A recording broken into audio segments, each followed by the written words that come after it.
지체문은 고려 제8대 국왕인 현종시대의 무장으로 봉가는 봉주, 자는 호간이었습니다.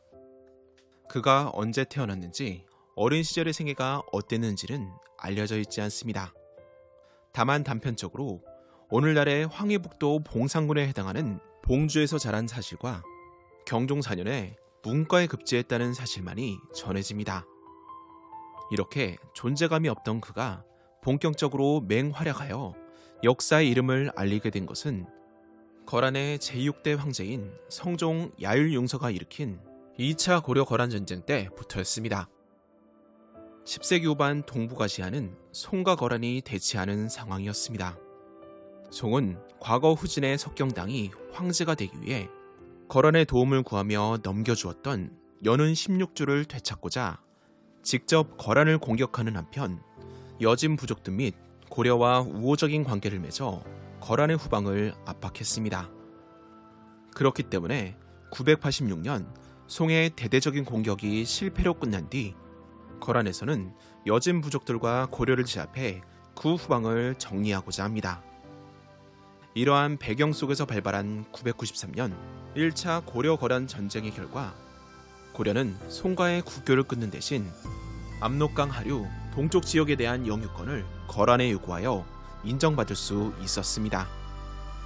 어느 정도 후방을 안정시킨 거란은 다시금 송을 공격했고 마침내 1004년 전연의 맹약을 맺어 군사적으로 송과의 대치에서 우위를 점하게 됩니다.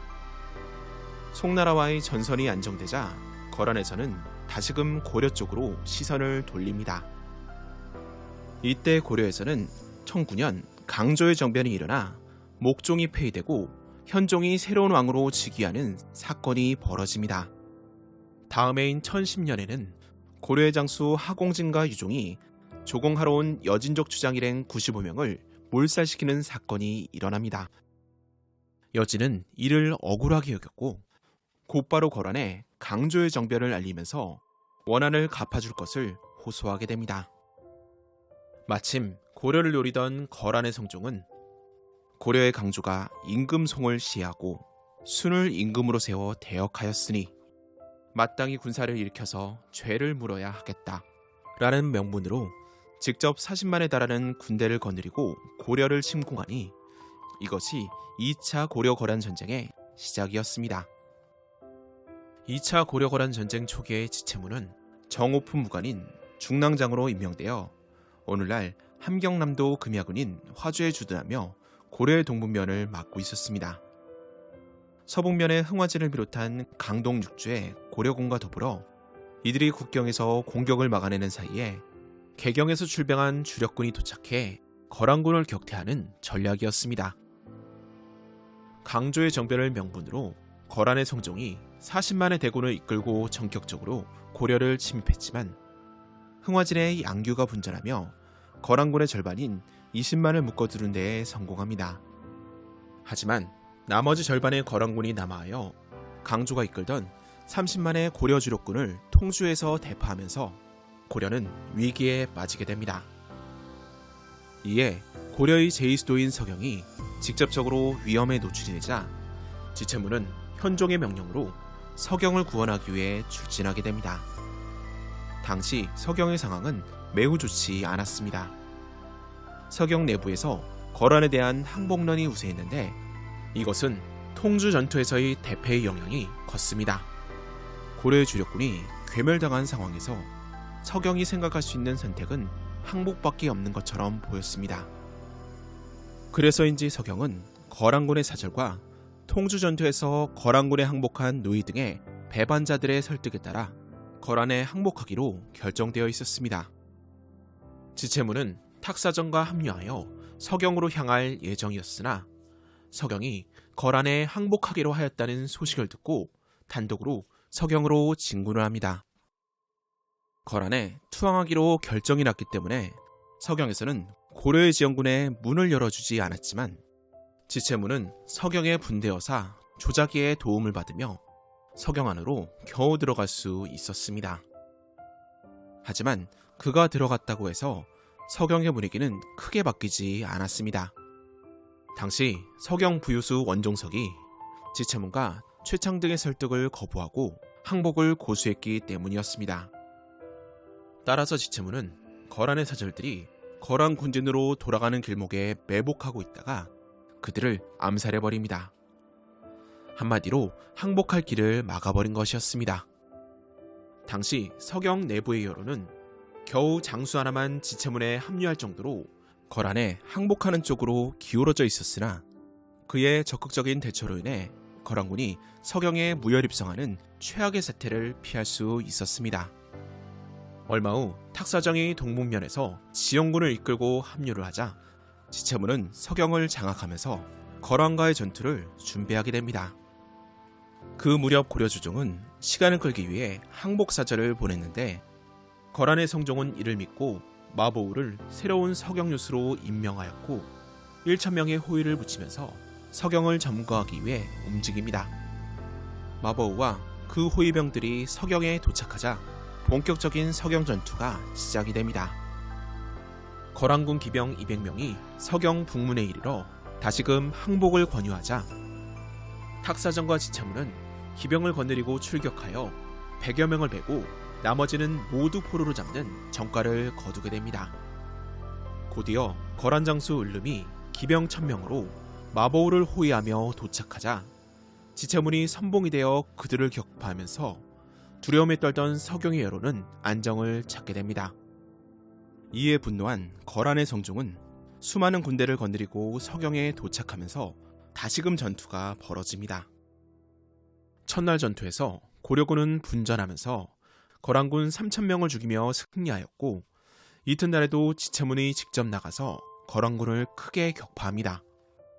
이로 인해 사기가 크게 오른 서경의 장수들은 성에서 앞다투며 나와 도망가는 거란군을 추격해 나갑니다. 하지만 이는 거란군의 함정이었습니다. 마탄이라는 여울에 이르자 거란군은 언제 도망갔냐는 듯이 반전하여 공격하였고 추격에 정신이 팔렸던 고려군은 처참하게 패배를 하면서 전세가 역전이 됩니다.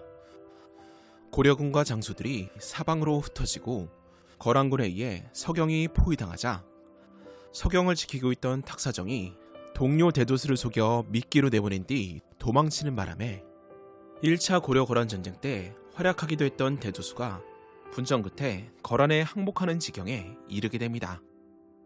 지체문은 마탄 전투에서 패배하자 곧바로 개경으로 향했고 서경이 함락 위기에 처했음을 알립니다. 비록 지체문이 서경 전투를 성공적으로 마무리하지 못하였으나 그의 행보가 결코 헛된 것은 아니었습니다. 그가 오기 전까지 항복하자는 여론이 우세했던 서경이었지만 마탄 전투에서 고려군이 대패하여 흩어지고 탁사정까지 도망갔지만 자체적으로 군사를 수습해 끝내 거란군의 대군으로부터 성을 지켜냅니다. 통주 전투에서 강조의 패배에 이어 지체문이 전해온 서경에서의 패배 소식은 고려조정을 혼란에 빠뜨리게 됩니다. 당장 조정엔 항복론이 대두되었고 이는 광범위한 지지를 얻게 됩니다. 거란에 항복하자는 여론이 우세한 가운데 훗날 귀주대첩의 주역이자 당시 예부시랑이었던 강감찬만이 현종에게 항복하지 말고 몽진할 것을 강력하게 주장하자 현종은 이 말에 희망을 걸고 거란군을 피해 남쪽으로 피난하며 훗날을 도모하려 합니다. 이때 지체문이 선뜻 앞에 나아가 임금의 호의를 자청하자 현종이 크게 감동을 합니다. 전날 이원과 채창이 도망해 와서 수행하겠다고 자청하다가 지금은 다시 얼굴조차 볼 수 없으니 신하된 도리에 어찌 이럴 수 있겠는가. 이제 그대는 전선에서 수고했는데 또 나를 호위하겠다고 하니 내가 그 뜻을 가상히 여기노라. 이렇게 현종은 몽진을 떠나게 되지만 근군 50명과 왕과 후궁, 지체문을 비롯한 몇 명의 신하들만이 따라 나섰기에 한 나라의 왕의 일행이라고 하기에는 매우 단출했습니다. 현종의 피난길은 결코 녹록지 않았습니다. 적성현에 있는 단조역에 도착했을 때 왕을 맞이해야 할 군졸 견영이 단조역에 있었던 인원들을 모아 활을 겨누며 현종 일행을 위협합니다. 하지만 지체문이 곧바로 말을 타고 활을 쏘아 견영의 무리들을 물리치면서 위기를 벗어나게 됩니다. 간신히 몽진 일행은 창하현에 도착을 하지만 현종의 순환은 계속됩니다. 창하현의 현리가 현종에게 왕은 저의 이름을 아십니까? 라며 지극히 무례한 행동을 범한 것입니다. 현종이 그의 말을 무시하자 그는 강조의 정변에 참여했었던 장수 하공진이 군대를 돌려 최충순 등의 신하들을 잡으러 온다는 선동을 하였고, 이 때문에 놀란 현종의 일행의 대다수가 도망쳐버리고 맙니다. 그리고 엎친 데 덮친 격으로 이날 밤 현종 일행은 정체를 모르는 적들의 습격을 받게 됩니다.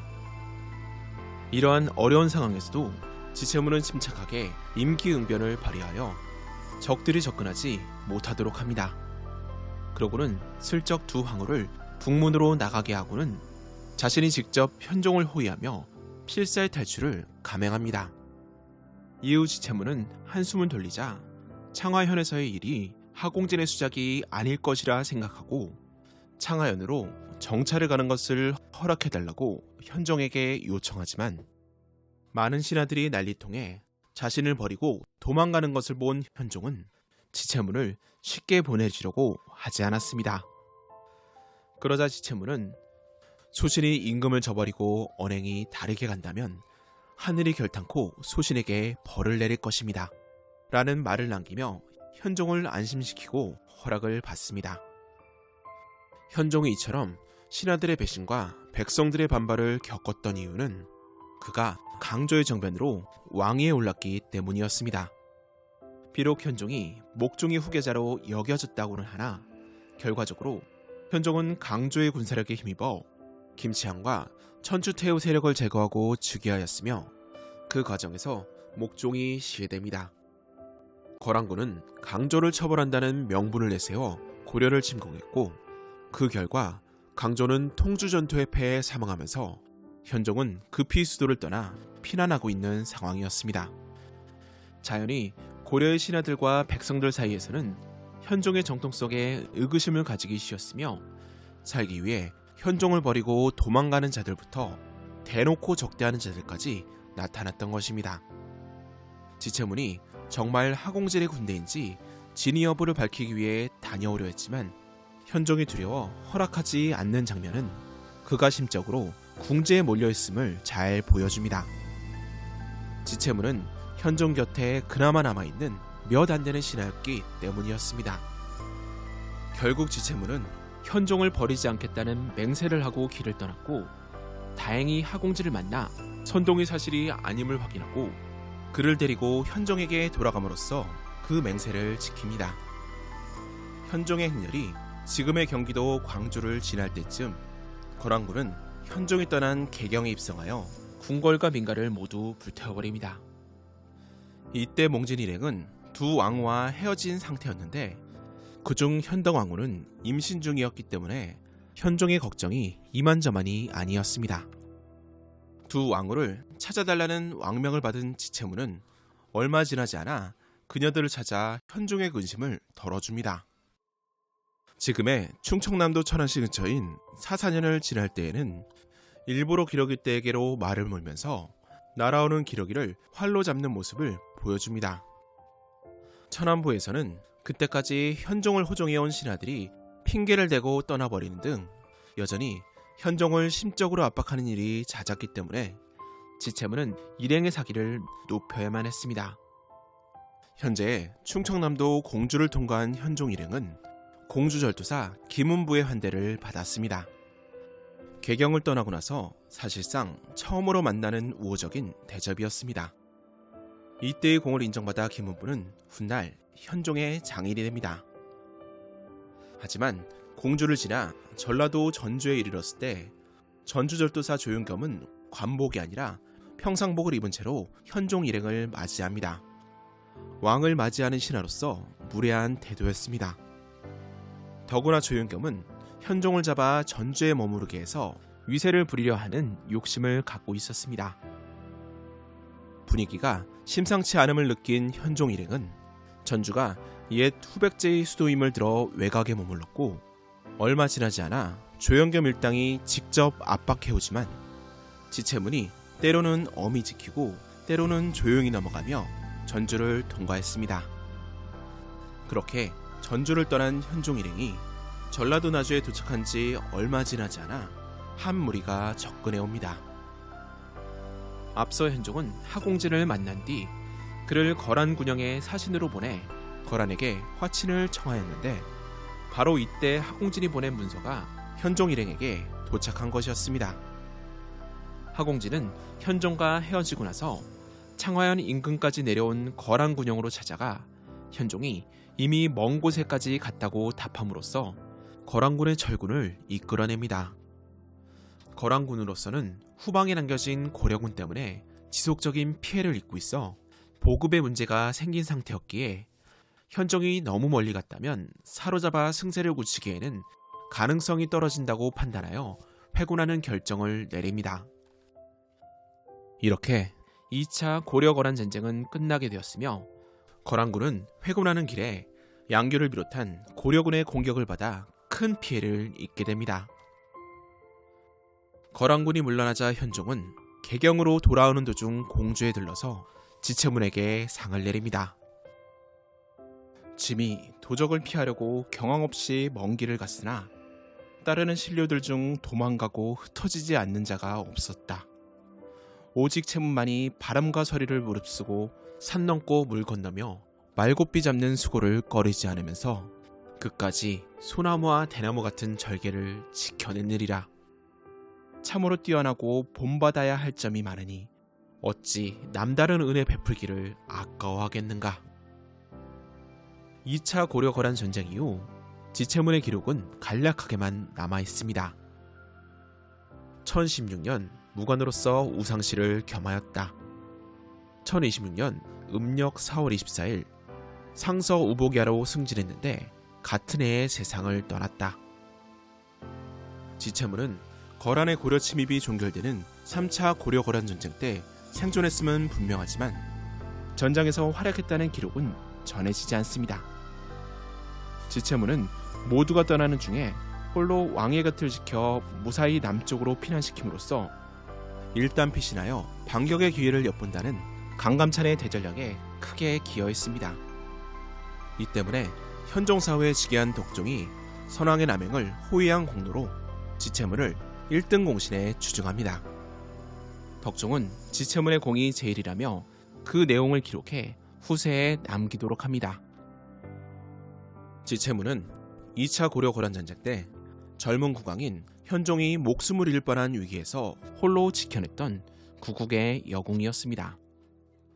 강감찬과 더불어 환란 때 임금의 측근으로서 고려를 구한 인물이었지만 안타깝게도 후일 대회전에서 대승을 거둔 강감찬과는 달리 화려한 전공이 없어서인지 인지도가 좋지는 않습니다.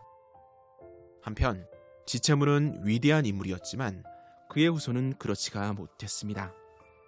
증손인 진옥견은 사람됨이 거칠고 제멋대로이며 배움은 없었다고 평가를 받은 인물이었습니다. 그는 제17대 국왕 인종의 치세 때 외척이자 권신이었던 이자겸에 맞서 정변을 일으켰으나 실패하여 참혹한 죽임을 당했고 진옥견의 아들 지지홍은 부친의 원수인 이자겸이 패망한 뒤 노비의 지위에서 벗어날 수 있었지만 제18대 국왕 의종의 치세 때 이신과 함께 고려를 남송에게 팔아먹으려는 모의를 하다가 발각되어 옥사합니다.